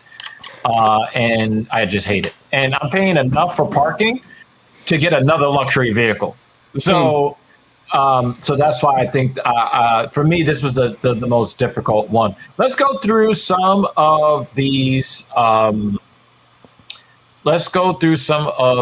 Here. Rolling Diary says parking. Living in New York City. Right back. David Bagner says parking is the way to go. If you ever went to a major sport event sometimes, you brought that one up. You got a Lord of the Ring-esque trip back to the whip. Yay, David. Best comment. Can we yeah. start that? Can we just, the top comment, just for mentioning Lord of the Rings? Yeah, of course, of course. Thank you. Xenon321 said, this is a hard choice. But then goes on to say, I lean towards posting the traffic since you will never be in a traffic accident. That's interesting because can't you just be in a one-car crash? It's a good theory. If you're in a one-car crash, it's your fault. So. Yeah, but at least it is your fault, right? Or the manufacturer's fault.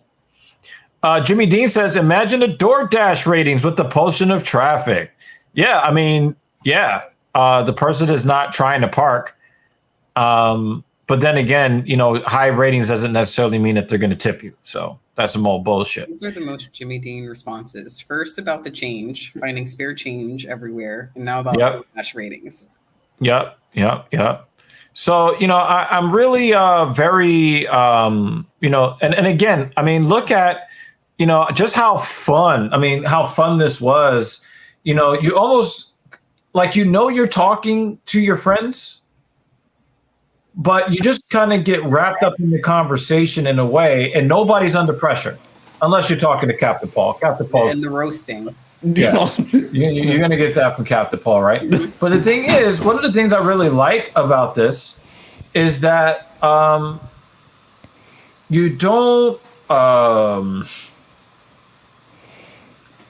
you get to think about things, and the same things that we think about inside our own heads, you get an added perspective so that you feel like you understand the concept better because you heard other people talking about it.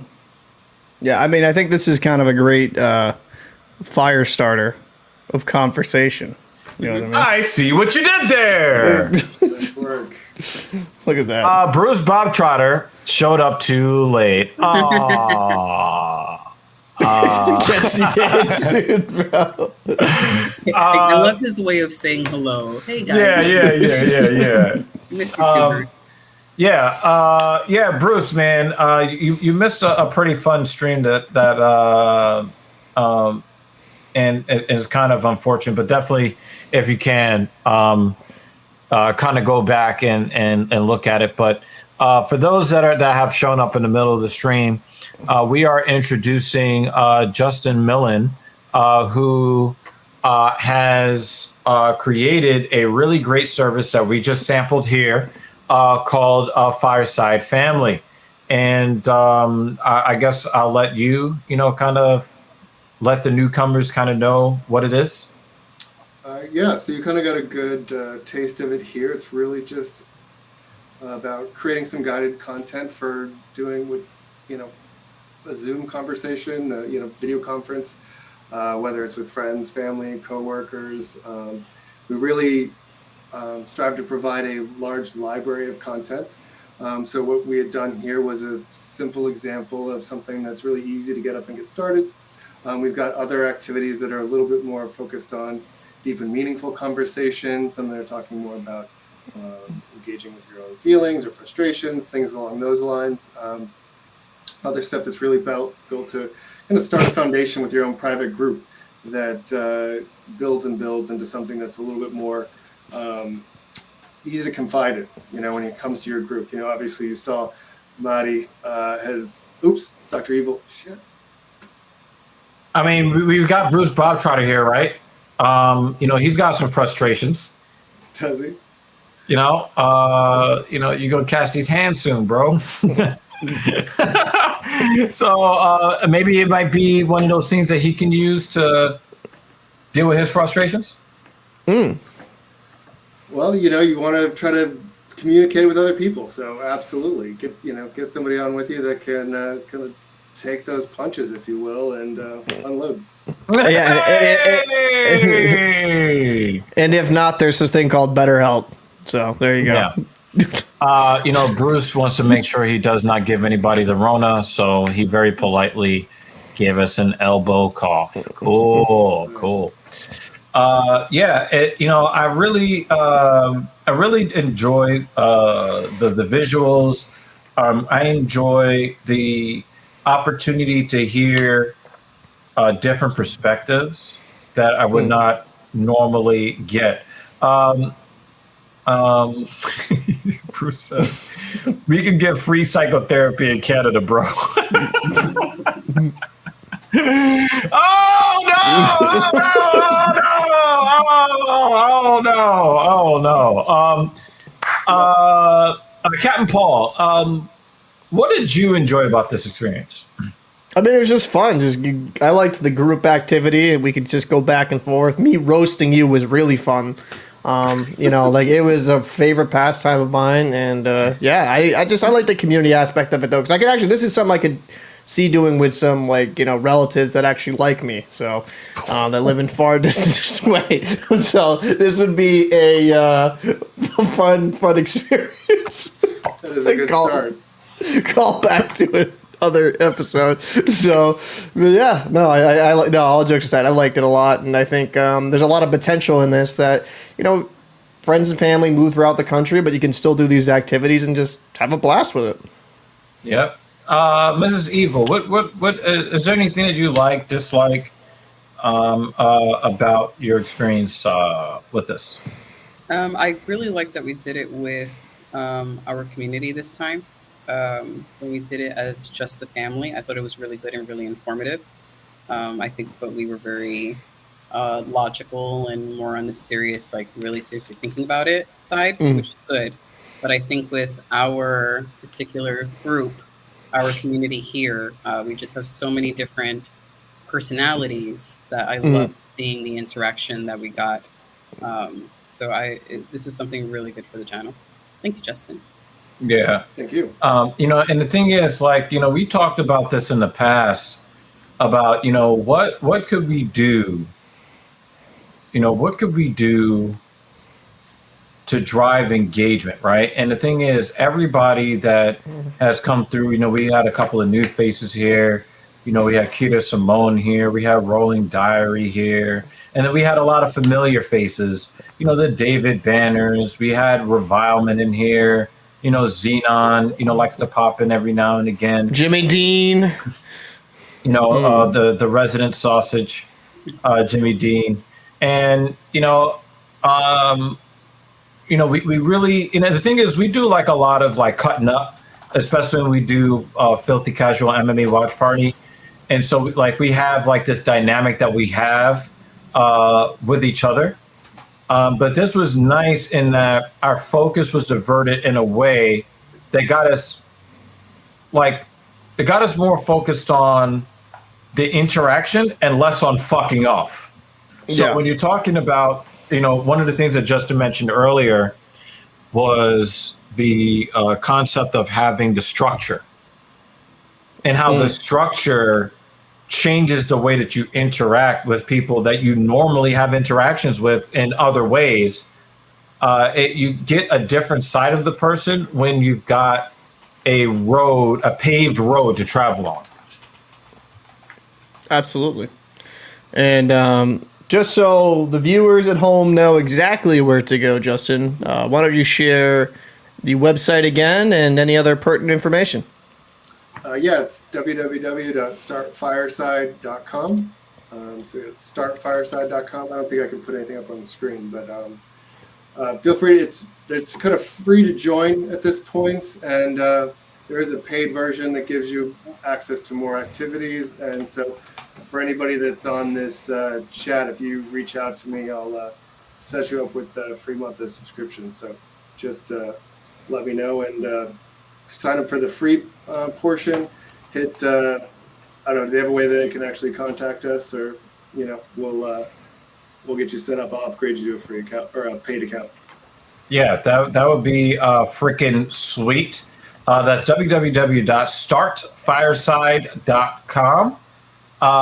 Please mention that you're coming over from the Talking Shit podcast when you email him, because his email is his email is there in the contact us. Just make sure that when you click on the contact us, that you remind our dear friend Justin that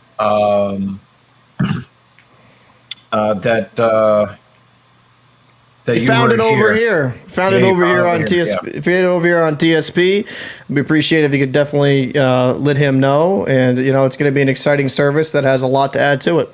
Yep. And so yeah, any parting shots? Anything else anybody would like to say before we sign off? Dr. Evil, you're not a real Mets fan, so. That was noted. All right. Well, He needs that potion. I want to say man. thanks for having me, guys, because this was really fun, and I can kind of like see how I'd like to create some content around something like this. I'll see if I can find a way for you guys to really like duke it out. I'm gonna do like a MMA themed where it's like a battle back and forth or something like that. Oh yeah, this is definitely something that our loyal fan base, because every time we do the Filthy Casual MMA watch party, Bruce Bob Trotter shows up without fail. David Banner shows up without fail. We didn't get June 42 in the stream, but he shows up. And pretty much almost everybody shows up except for Captain Paul. So, yeah, that would be really great if you came up with something like that. I know that Mrs. Evil would interact with it. I know that Captain Paul would not, because he doesn't show up for work on Saturdays. Yeah, I'm too busy doing the actual video. So, yeah. So make sure to start check out startfireside.com. Jesus. Yeah, and we will be adapting more of the content that is on here. So we might just get on here randomly and have a fireside session and have some fun. And those that are interested, please go to startfireside.com. Make sure that you mention that you came here from TSP, and to get at least one free month. And we'll see what other kind of promotional things that we'll be able to offer in the future. Yeah, let me know when you guys do Never Have I Ever. I'll definitely come and watch that. Oh yeah, that'll be a lot of fun. Mrs. Evil, thank you for your participation. Captain Paul, thank you for all the questions came from Captain Paul. Everybody, Thank you so much. because I have to give my disclaimer. I'm working on this project with Justin, so none of the questions come from me. It would be fair if somebody that's unfamiliar with the service, got to ask their questions. And most of all, thank you very much for allowing us to ask you questions about your service and what you plan to do with it in the future, and also for the opportunity to sample it. Thank you. All right, we the fuck up out of here. And as always, if you want more of the cold truths and the hot takes, I keep fucking it up. It's The cold truths and the hot takes. Oh my god! Oh, it's like it's happening. Yeah, We're going to pretend that didn't happen. Do it again. Yeah, Do it again. yeah. As always, for the cold truth and the hot takes. As I get burnt up in the roast, we'll catch you on the next one. Oh my.